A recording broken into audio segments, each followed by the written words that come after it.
wild in that sense.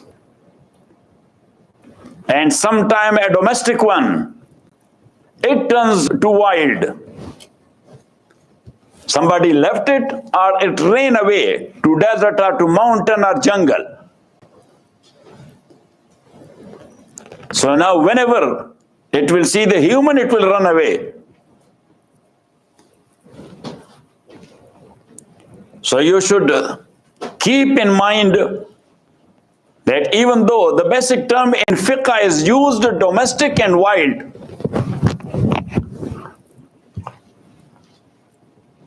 but the best term will be controlled and out of control or uncontrolled. So in controlled animal, the zabha will be zabha ikhtiyari. And zabha ikhtiyari mean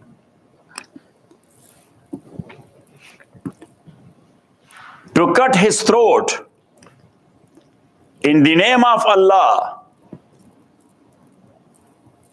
and must be by Muslim or Jew or Christian, as we mentioned last night. But uncontrolled one,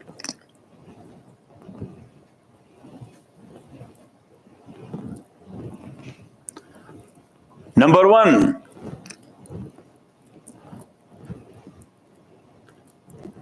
the weapon should not be a dead one. It will be a sharp one.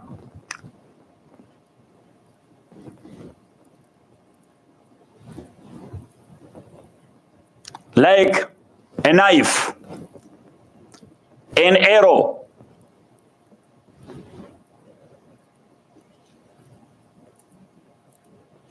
Because a blunt one, it coats. But a sharp one, it cuts. And regarding zabh, the cut is needed. If you cut it with coating, that is not cut.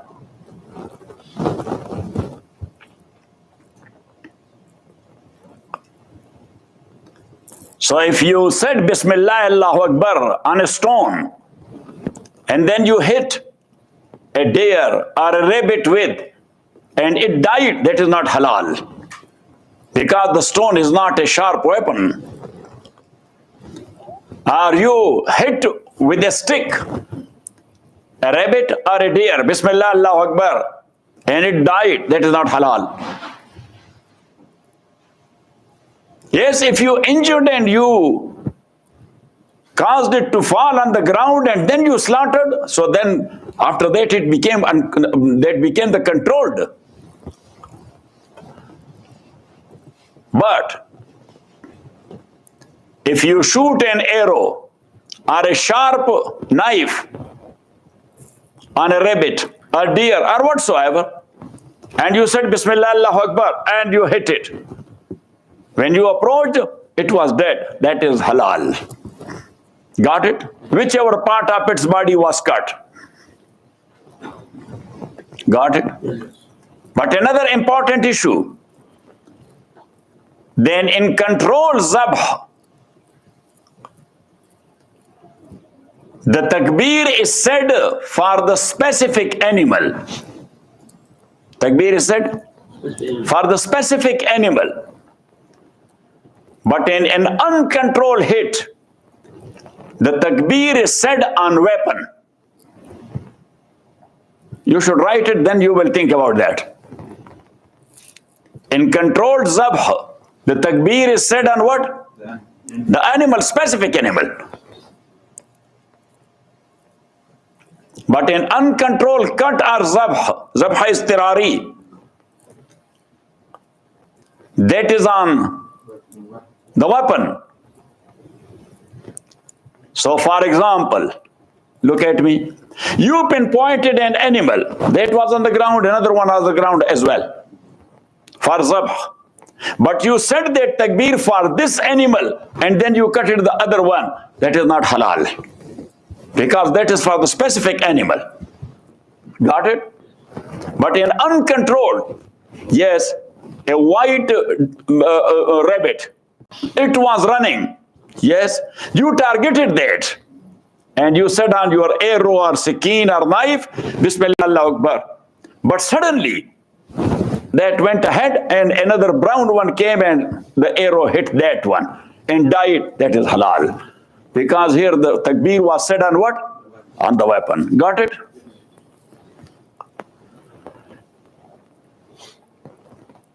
An uncontrolled animal.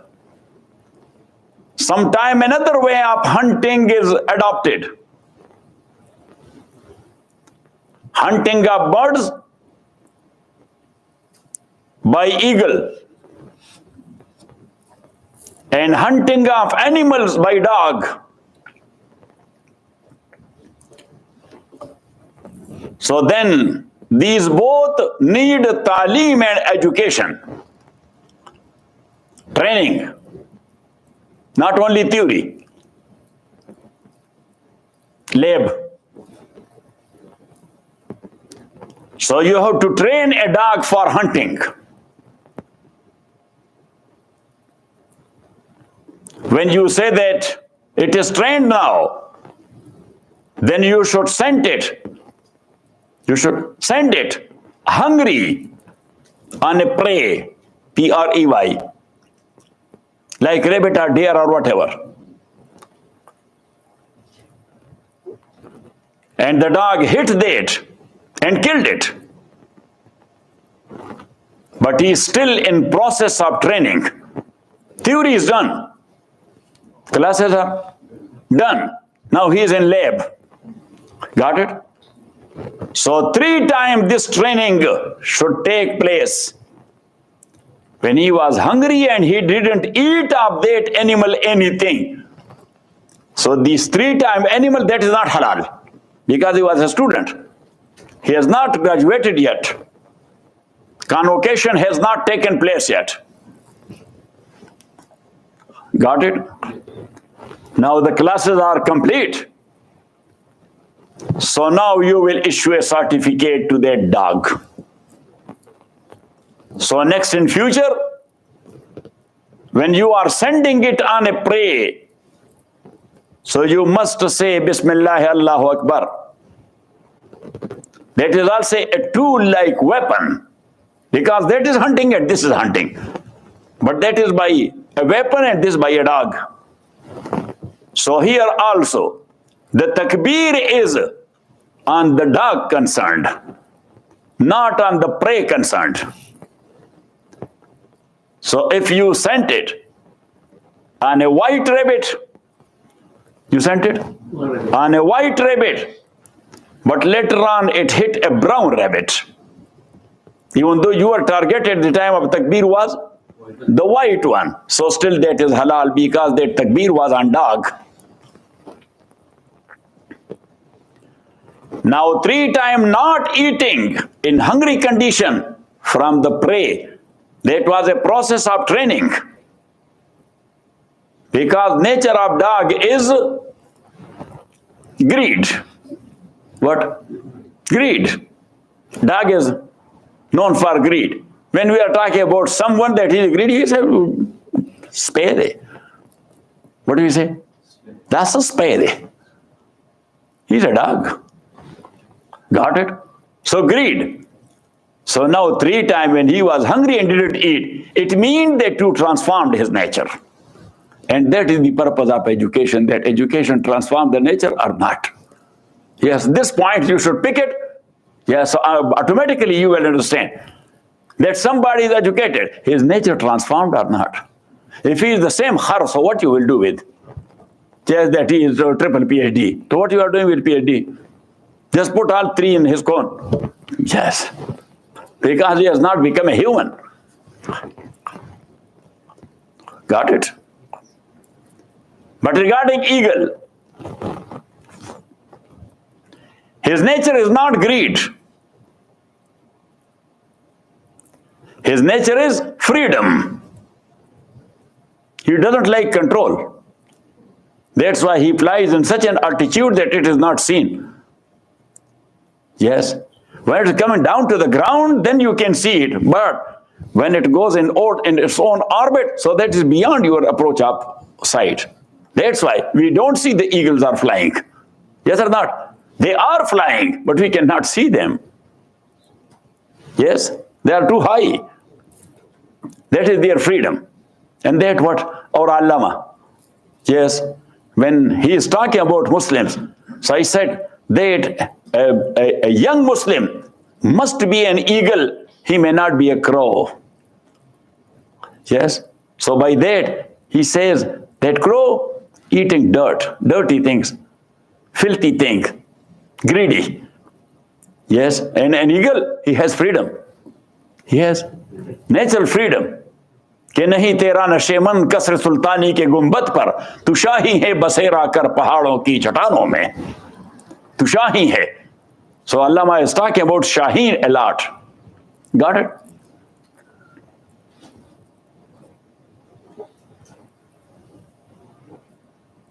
He said in one of his share,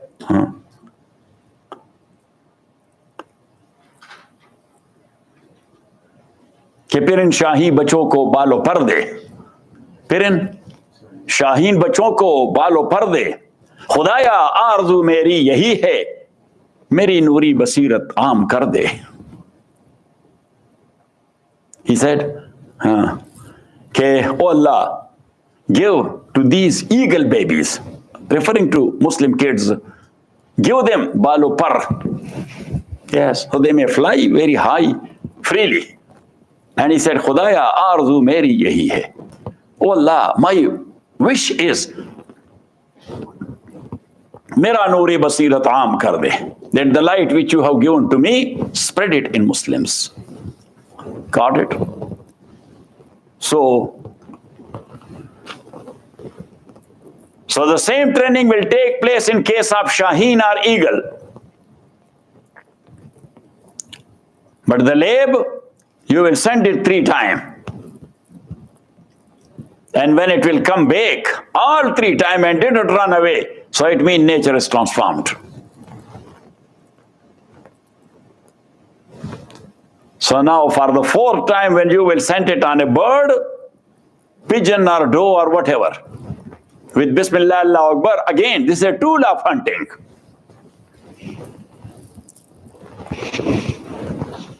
So that takbir is said for the eagle, or for the Shaheen. Got it? Ya ayyuhan nasu, O mankind, kulu mimma fil arzi, eat of that which is on earth, halalan, halal, tayyiban, pure. Halal, lawful. Tayyiban, pure, means hygienic. Purity means hygienic. وَلَا تَتَّبِعُوا خُطُوَاتِ الشَّيْطَانِ, and follow not the footsteps of Satan. إِنَّهُ لَكُمْ عَدُوٌّ مُبِينٌ, verily he is an open enemy to you people.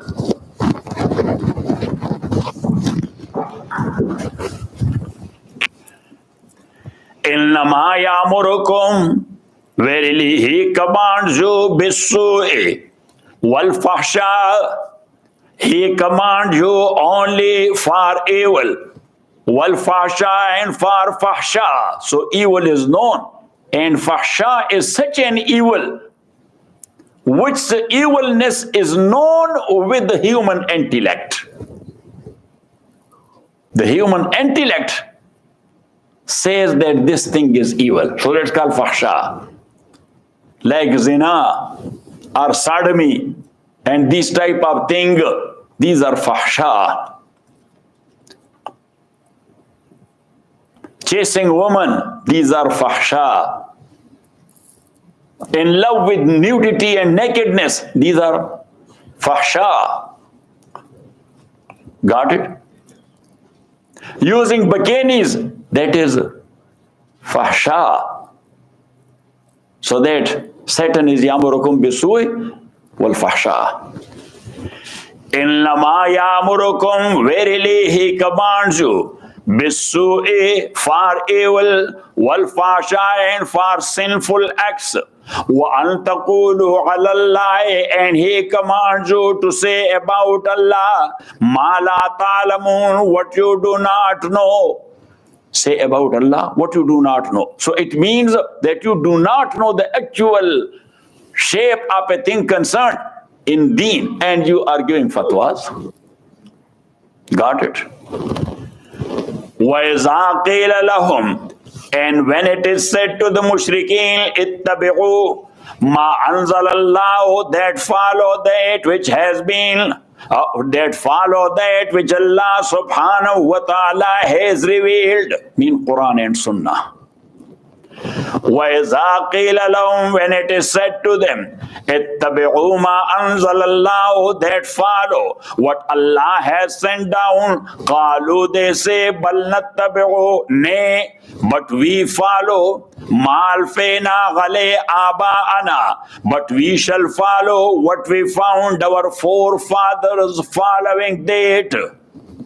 So, they are not ready to follow Quran and Sunnah. They are very much committed to their culture, even though if that is evil and bad. But they say, since our forefathers did, we are doing like, oh, your forefathers were doing wrong and your fathers were doing wrong, and why now you will be doing wrong? Got it? And as you know, that the customs or usages or conventions for centuries, that is practice, that is engraved on DNA. That is what? Engraved. Inscripted on DNA. So now to say bye-bye to custom and to riwaj and rasam, that is very difficult. Got it? And that's why a alim who is talking about those bad rasam, people don't like him. Yes, why? Because that is just like a worm inside your blood and you are taking it out from the flesh. So it harms. It harms. So that's why people are getting offended. People are getting offended. Yes, they are showing reaction. وَإِذَا قِيلَ لَهُمْ, and when it is said to them, but that is the duty of a alim. Whatsoever is wrong, he must say it from the very beginning. Got it? No gray area, no loophole. Otherwise, if he does not say, and the thing is wrong, so people will be calling towards that wrong practice. They will be making a group of theirs. And that's how the sects are happening.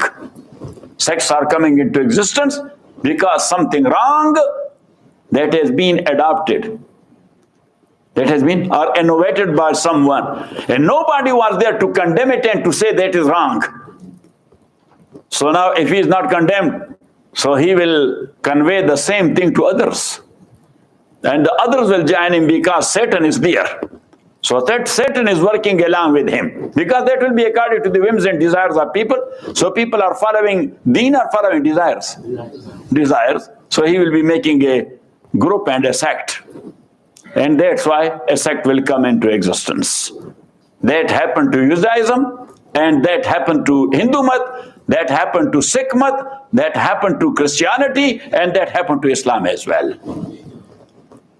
Got it? All these sects, why it came into existence? Because of that. وَإِذَا قِيلَ لَهُمْ, when it is said to them, اتَّبِعُوا مَا أَنزَلَ اللَّهُ, that follow that which Allah has sent down. قَالُوا, they say, بَلْ نَتَّبِعُوا, nay, but we follow. مَا أَلْفَيْنَا عَلَيْهِ آبَانَا, what we found our fathers doing that.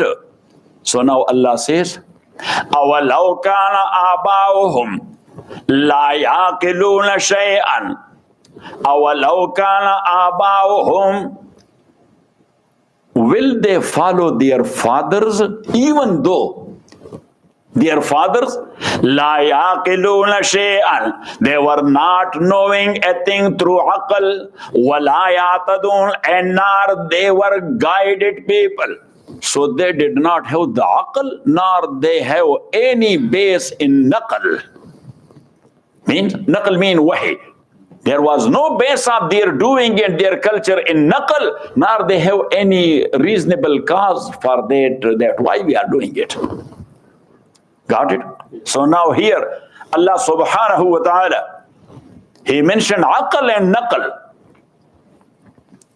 As we mentioned time and again, that means of knowledge, according to philosophers, means of knowledge. These are three. Number one, senses, hawas. Number two, aql, intellect. And number three, naql or khabar, news, true news. What? True news. But nowadays, where you will find a true news, especially this dirty media, this is azab. This media made the people crazy. Yes, you will see on the internet, yes, Palestinian destroyed. Yes, and they are gone. Now they are history. Right away, you will see another one. Israel, their last day. Why this type of suspense news? For views. These news are for what? For views. Because they are getting money. Inna lillahi. And all of these are lies. Got it? So, I don't believe any news on non-social media. Got it? Got it or not it? Yes. Yes.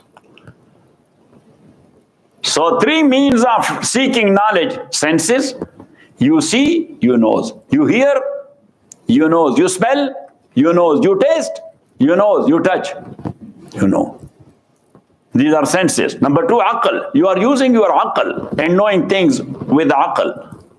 And number three, someone informed you and you believed him that he is a truthful man. So true news.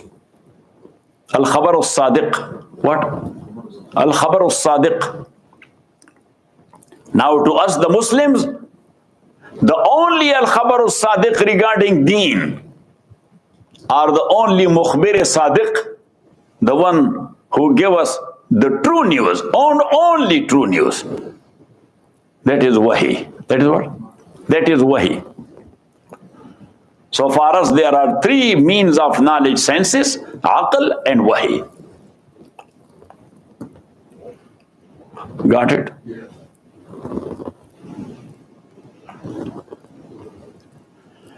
وَإِذَا قِيلَ لَهُمْ, when it is said to them, اتَّبِعُوا مَا أَنزَلَ اللَّهُ, that follow that which Allah has sent down.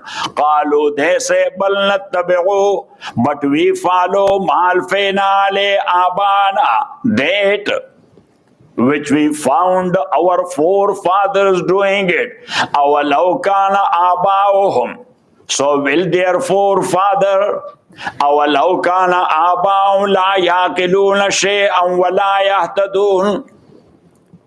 أَوَلَوْ كَانَ آبَاؤُهُمْ, even though if their forefathers لَا يَعْقِلُونَ شَيْئًا, they were not understanding anything, وَلَا يَهْتَدُونَ, and they were guided people. So they did not have intellectual approach, nor they had any naql or wahi base for what they were doing. So now here, in this ayah, the Salafis, they applied it to taqleed of imams. That those who are doing taqleed of imams, you ask them that why you people are doing this? You are not raising hand when you are going to ruku. So you will say, because Imam Abu Hanifa does not do that. So they say they are just like the mushrikeen who were saying that our forefathers, inna lillahi wa inna, what a jahil people they are. Got it? We said this ayah is not a support or dalil for you, this is dalil for us.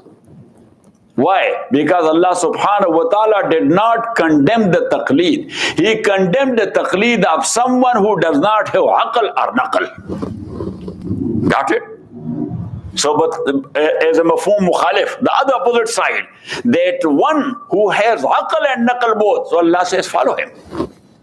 Yes, that's what the ayah implicitly says. Got it? So, do you think that Abu Hanifa did not have aql and naql? Shafi, Malik and Ahmad, they did not have aql and naql. They were the utmost uqala and the utmost high quality of scholars. Got it? So anyhow, an important issue, it is called al-ijtihad wa taqleed. Amir, if you can go there. On the top, just go, there will be one book, Fiqh ki Tarikh wa Irtiqa. Bring it to me.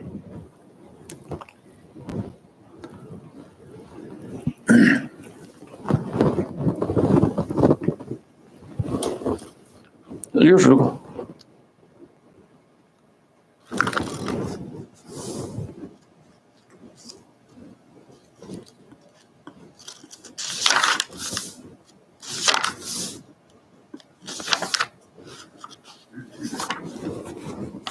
So now, as fiqh is qanoon, that is law.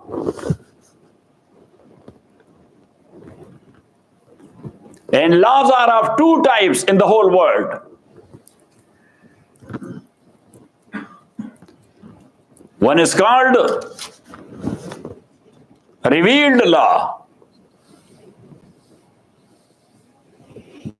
And the second one is called framed laws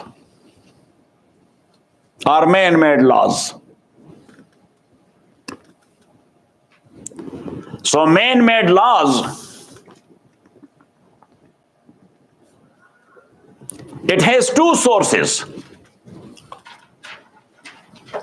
or two types of sources. One is called formal source or sources, and second one is called material sources. Then material sources are of two types. Number one, historical, and number two, legal.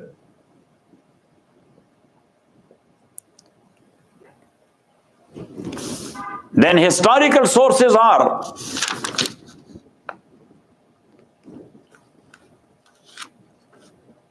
four types. Number one, legislation. The Congress is doing that. The National Assembly in Pakistan is doing that. Every country has their own parliament, so you can use the word parliament. That the parliament is doing that. Number two, presidents quote decrees and give a decree. So the highest courts, like High Court and Supreme Court, their decisions and decrees, these are not only decisions and decrees, automatically they became source of law. And that's why later on, the attorney in a court, he presents that High Court of California, in a case, Mr. So-and-so versus so-and-so, it says, why he quotes it? Because that has become source of law now, or that became law now. Got it? Number three, customs and conventions. That's called customary laws. And number four, agreements. Now look, our masjid by laws, what is that? That is not legislated by American Congress or California Assembly, does it? No. California High Court did not decree that. Got it? That law of our bylaws of our masjid, that is not custom and convention. What is that? That's an agreement. What is that? And that's why for example, such-like institutions, maybe religious or maybe financial or something, if their case go to the court, so the first thing the court asks for what? Bylaws. Yes, that for your running and your business, that bylaws, that is actually the law. Got it? So these are four. For Islamic laws, there are two types of sources. One is called primary sources, and second one is called secondary sources. Primary sources are four: the Book of Allah, the Sunnah of Rasulullah sallallahu alaihi wasallam, the Ijma' of Ummah, and the Qiyas. And secondary sources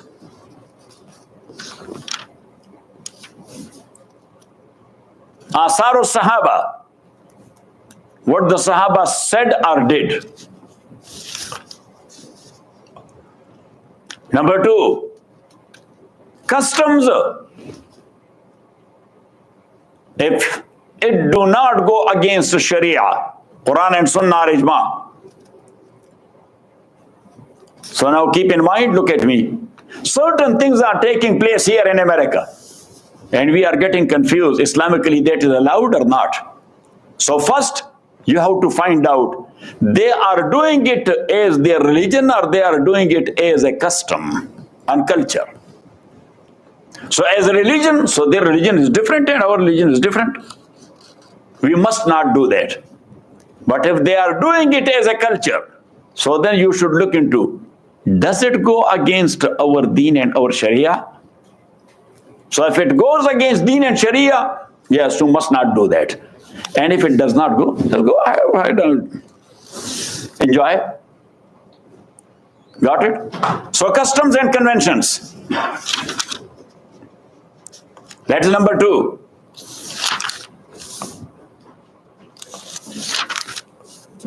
And number three, that is called masalih mursala, public interest. So certain things, the states are making laws because of public interest. Yes? Number four, istishab. Istishab mean keep the status quo, go ahead. That's a source of law. Number five, istihsan. Istihsan is a little bit resemblance with masalih mursala or public interest. But Imam Malik, Imam Shafi and Ahmad ibn Hanbal, they are going for istisla and public interest. But Imam Rahmatullahi alayh, he is going for istihsan, that is called preference. That is called preference. The two ideas are coming out. Now one is much more clear. The second one, that is little bit ambiguous. Both of them are ideas, but the ambiguous one, it goes in support of public interest. Got it? So then that becomes a source of law. Got it? Yes. So that's number one. In the time of Rasulullah sallallahu alaihi wasallam,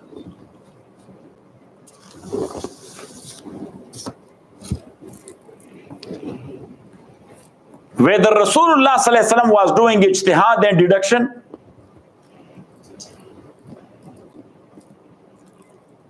a small group of scholars, they say he was not doing ijtihad. we say this saying of yours is illogical. A human by nature is thinker. Even a common layman with his herds and with goat and lamb, he's thinking or not? Say. Yes. So how you can say that Prophet ﷺ was not thinking? Got it? And thinking about what? About deen, about issues, about solution. So whenever there was no wahi, Rasulullah sallallahu alaihi wasallam, he used to deduce. But later on, his ijtihad and deduction was either approved with wahi or replaced by wahi. Means either Allah approved it or Allah subhanahu wa ta'ala dropped it that no, the solution is this. And that is a confusion to that small group happened. That in the end, ijtihad did not remain. Because when it is approved with wahi, so it became wahi. And if that is replaced with wahi, it did not remain then. So they are good. But anyhow, for academic point of view, we have to debate it. And we have to answer them. Got it? Waqas, now you are becoming a mujtahid. So anyhow, for him, he's becoming a mujtahid. Okay.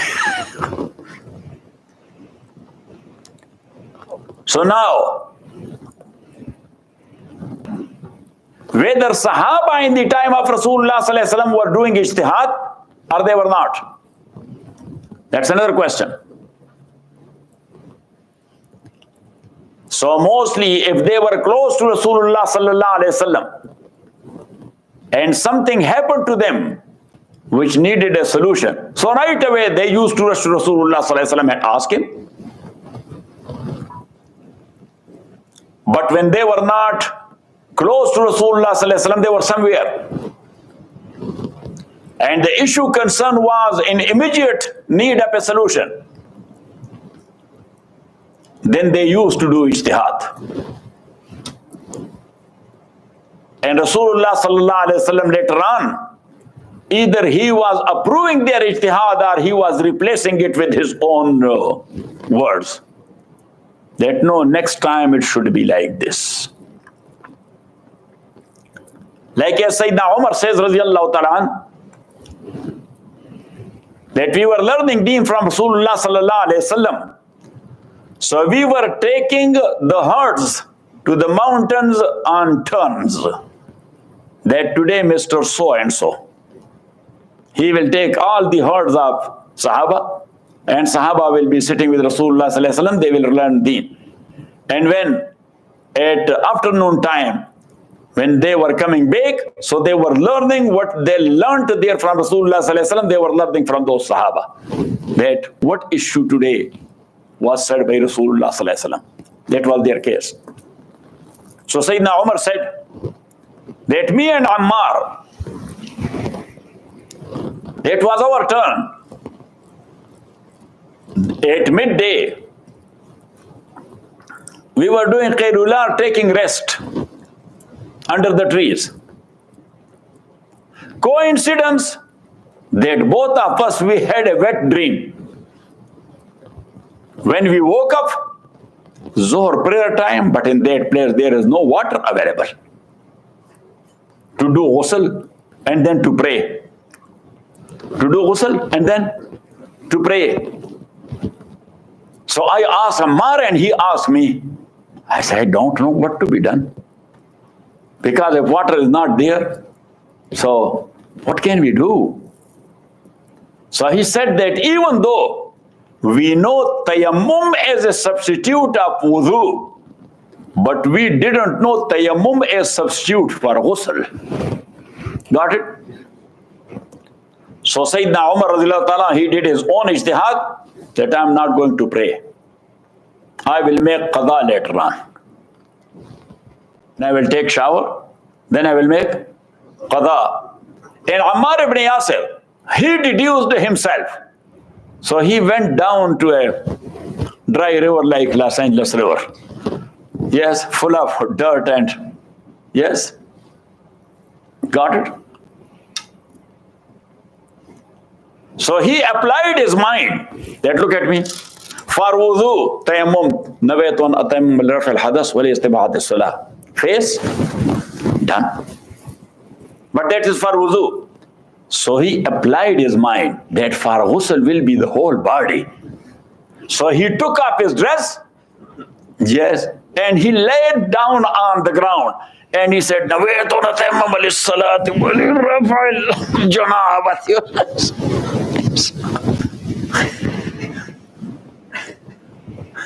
He rolled over and he prayed. When they came back, the first thing they approached Rasulullah sallallahu alaihi wasallam and related their story. So here, Rasulullah sallallahu alaihi wasallam told them that the same tayammum which is for wudu, that is for ghusl janabat as well. Got it? But he said to Ammar, why you put yourself to that much difficulty? And Rasulullah sallallahu alaihi wasallam, he demonstrated like this, innama yakfika hakaza.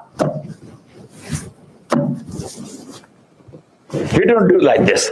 Yes, because tayammum was known to them, but he was only indicated. He was giving hints. So he said, innama yakfika hakaza. Ghusl is done. Got it? Now Ammar narrated that hadith. One saying of Imam Shafi rahmatullah alayhi is, because he is an imam who is taking hadith literally. He and Imam Ahmad ibn Hanbal, they are taking hadith. That's why Salafis, they do not have that much dispute with them both. Yes? Got it?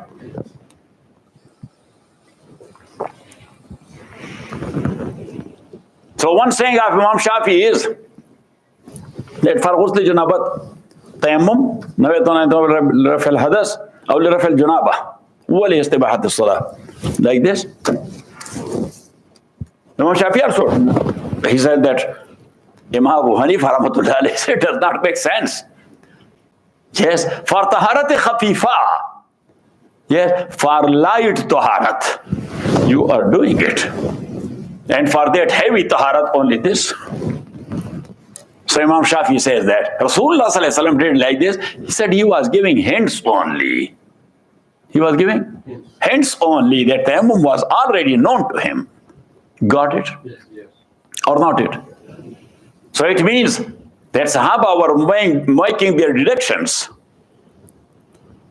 Rasulullah sallallahu alaihi wasallam was replacing it or he was approving it. Like after the battle of Trench, when Rasulullah sallallahu alaihi wasallam came back to Medina, so he took shower and took off his battle dress, the armor coat and things like that, and refreshed himself. So Jibreel Amin came to him and he was still having the armor coat wearing. Yes, and the sword hanging to his right side. So he said, Ya Rasulullah, waza'at as-silah wa amma nahnu fala. Ya Rasulullah, you people, you dropped the weapon. Yes, and we have not done it yet. So Rasulullah sallallahu alaihi wasallam said, because the battle accomplished. You informed me that they have run away and we made it sure they have run away. So he said, no, the conspirators of Banu Qurayza, the Jews who were in plotting with them to attack you from the back, now this is the time to get rid of them. So Rasulullah sallallahu alaihi wasallam, once again he said to Bilal, just make an announcement. So Sahaba gathered together. Rasulullah sallallahu alaihi wasallam said, take your weapons and just go to Banu Qurayza and besiege them. Got it? And Rasulullah sallallahu alaihi wasallam, to make them hurry, he said, La yusalliyanna ahadukum al-asra illa fi Bani Qurayza. Nobody may pray his asr, because that order was after a Zohr prayer. nobody may pray his Asr, but in the zone of Banu Qurayza. Now Banu Qurayza zone is too far, a few miles. Got it? And now that was a cold weather. So in winter, the days are very small. Got it? The time between Asr and Zohar, that is very little. Asr and Maghrib, that is very little. So when they started going, they saw that the sun turned pale and yellow. So now the Asr prayer, so they deduced. So one group said that we should not pray but in Banu Qurayza, because that was the wording of Rasulullah sallallahu alaihi wasallam. La yusalliyanna ahadukum al-asra illa fi Bani Qurayza. Nobody may pray his prayer but only in Banu Qurayza. Got it? Yeah. Yes. So, doesn't matter if the sun set down, Rasulullah sallallahu alaihi wasallam said it. But the other group, they were of the view, he said it to hurry, to arrive there before sunset. But as we couldn't, so we have to pray here. So one group prayed Asr there on their way, and the other one, when they arrived there, they prayed it later on. Got it? But when they told Rasulullah sallallahu alaihi wasallam, he didn't order any one of them to repeat his prayer. Yes, so he approved both of them, because that was an ijtihadi issue. That was what? Ijtihadi issue. And that's why we say that certain occasions are there where both sides are right. Yes, according to Allah will be one right. But as far as the rules of Sharia is concerned, we say you have done right and you have done right.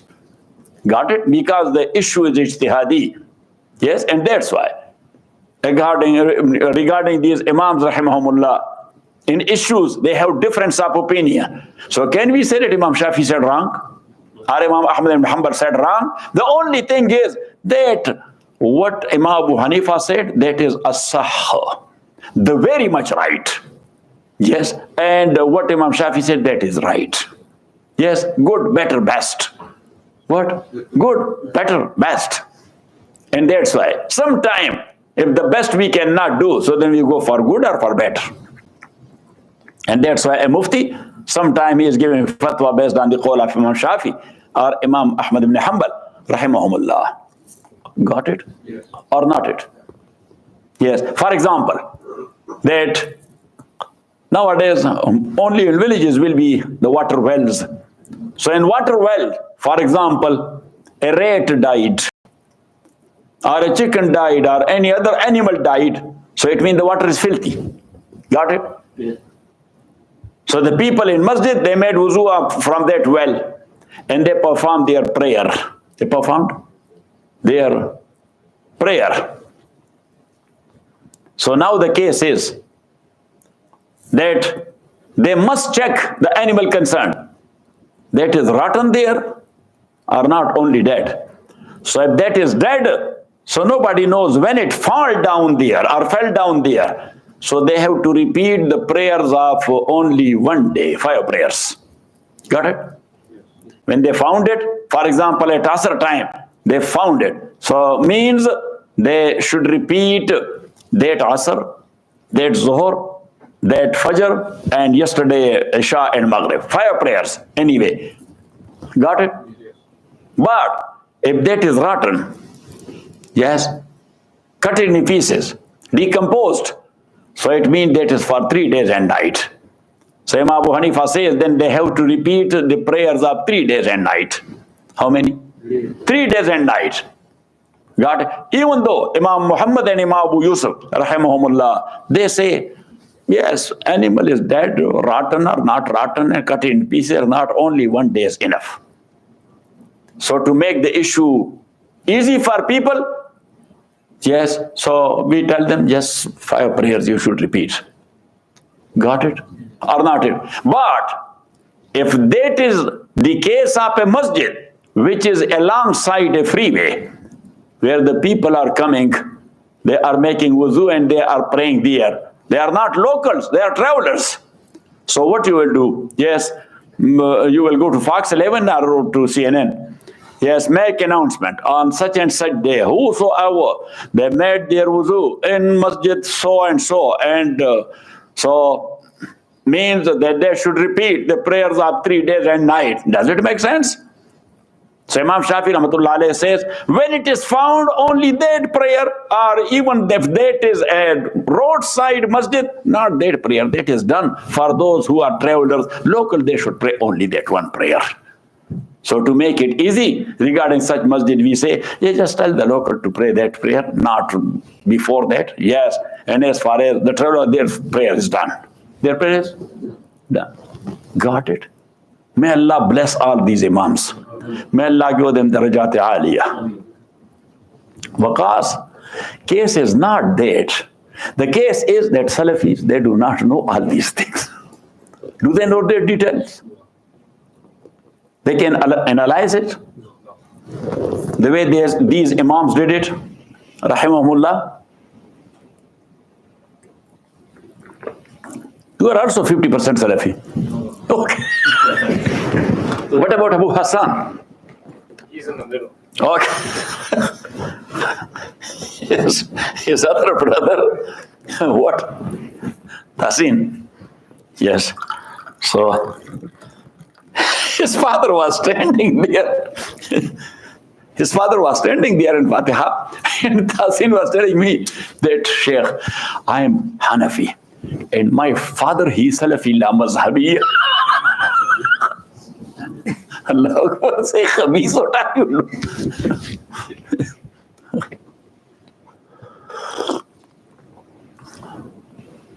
So anyhow, now after Rasulullah sallallahu alayhi wasallam, the case of Khulafai Rashidin, Ijtihad and Khulafai Rashidin. So Abu Bakr radiallahu ta'ala an, he had a shura of major Sahaba. Sayyidina Umar had the same. Sayyidina Usman had the same. So whenever any issue was there, they used to bring it forth to Sahaba. So all of them, they were doing deduction. But first of all, Abu Bakr, Umar and Usman, Rizwanullah alayhim ajma'in, every one of them, they used to ask them that such and such issue came. Anybody who knows anything from Rasulullah sallallahu alaihi wasallam in this regard? So if there was a Sahabi who had something from Rasulullah sallallahu alaihi wasallam, he said, I was there. I was there. And Rasulullah sallallahu alaihi wasallam decreed in such like case like this. So I said, done. The only thing is that Abu Bakr and Umar and Usman Rizwanullah alayhim ajma'in, they were asking for a second support as well. That anybody else who knows about this, so a second Sahabi, he said, they said done. Because where there is the text of law is there. What is there? Text of law, that is there. So there is no room for reduction then. Then ijtihad is gone. There is a legal maxim, la ijtihada ma'an nas. When text is there, there is no ijtihad. When text is there, because can you change Quran? Or can you change the hadith of Rasulullah sallallahu alaihi wasallam? So when text is there is no room for ijtihad.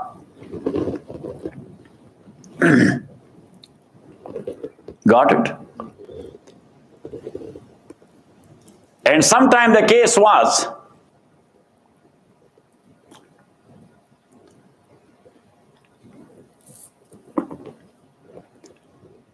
Birwa bint Washiq.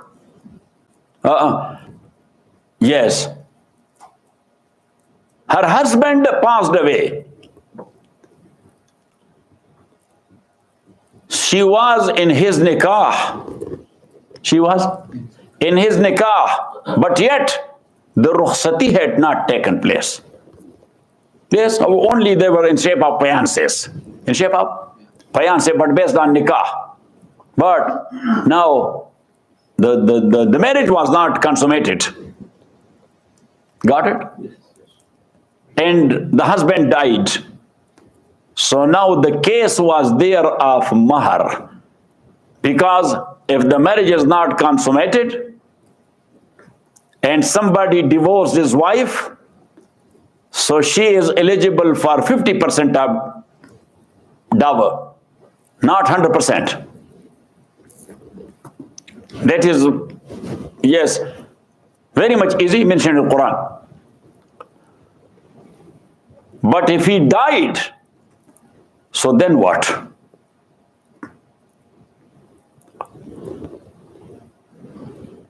And not only that, then what about the inheritance? She is eligible for her share?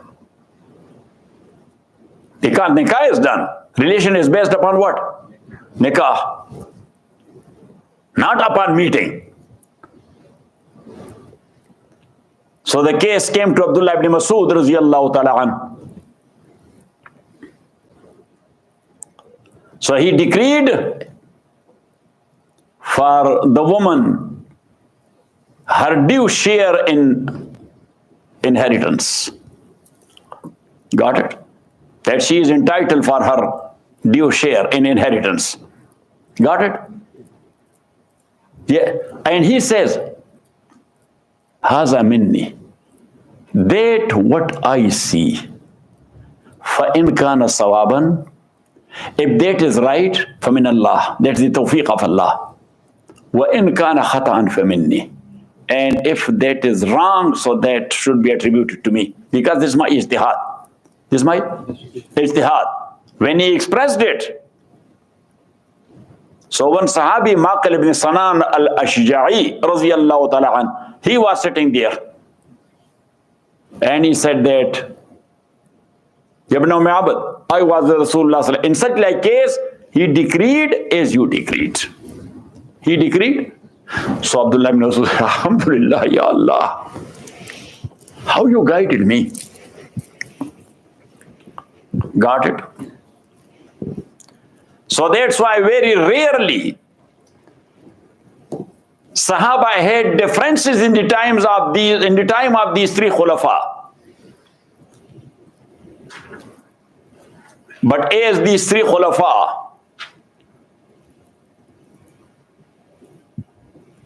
they did lot of conquests. When Rasulullah passed away, Islamic State was 1 million square mile. Then Abu Bakr radhiyallahu ta'ala anhu, he was crushing the fitnas. But still, he was going ahead as well, expanding the state. And Umar, he was expanding a lot. So when Umar died, at that time, the Islamic State was 2.2 or 2.3 million square miles. And then Usman, radiyallahu ta'ala anhu, came.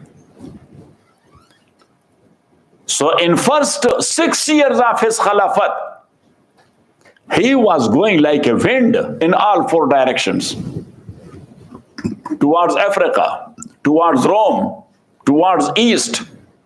Yes, in his time, yes, his generals, they were there in our areas. Got it? In Central Asia as well. He conquered all these areas. What a man he was. Got it? Yeah. And after 6 years of his Khilafat, these conspiracies started against him. Got it? Conspiracies? Because he was knocking at the door of Europe that we are here. Yes? So, when you want to stop someone not to go ahead, so you have to create problem for him inside. To get him involved inside in fitnas. Got it? So the conspiracy started. That Usman, if you will go at the time of dinner and lunch, yes, and you will see 10 type of dishes. Yes, every meantime, in lunch and dinner, you will find the roasted lambs on the Maida. Yes, the butter oil in the Maida. The chicken on Maida. This and that. Got it? And do you know, he built up that big castle. Because he built up a very big house outside Medina. And do you know that he is doing nepotism? All his cousins, they made lot of money. They made lot of money. And do you know that he deposed the governors of Umar ibn al-Khattab radiyallahu ta'ala an? So this type of propagation against someone, it works. Because common lay people, they are not that deep thinker. Let's find out that what the reality is. Got it? And thus, the fitna started against Sayyidina Usman. Actually, the planning was, he should not go ahead towards Europa. Got it? Or not it? But anyhow, when he died, alhamdulillah, he did not lose any area in those 6 years which he had conquered before. With all this fitna, he did not lose. Got it? That, oh, the enemies recaptured it. So when he died, so Islamic State was extended to 6.6 million square miles. 3 times bigger than the time of Umar.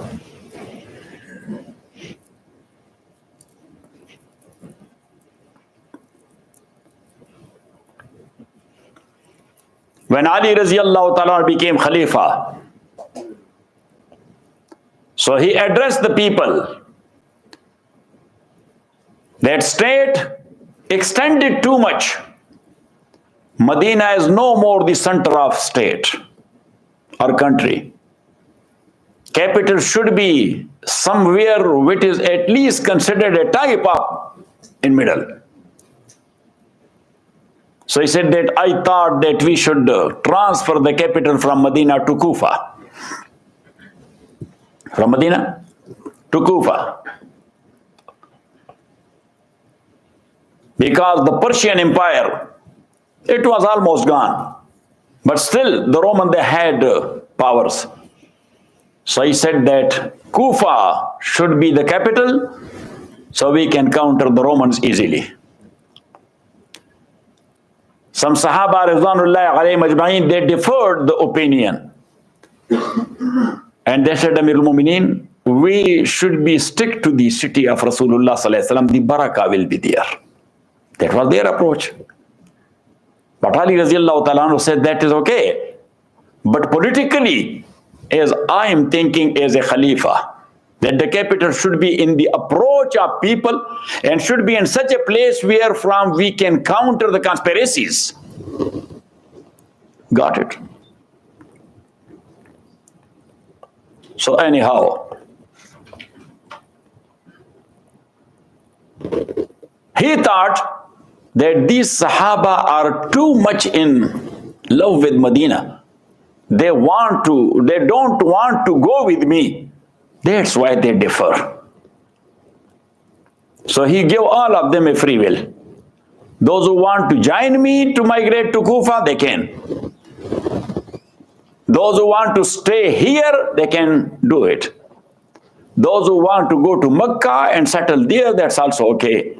If somebody wants to go to Damascus or to Alexandria in Egypt, all these are Muslim places, so you can go.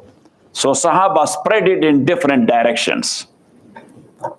So that type of shura was not available to Ali as it was in case of Usman, in case of Umar, in case of Abu Bakr.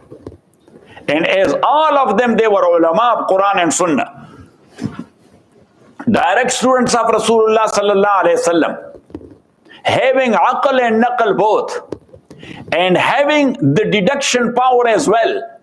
Every one of them was a mujtahid and imam. And issues were happening and coming into existence. And they were getting approached by the people for solution.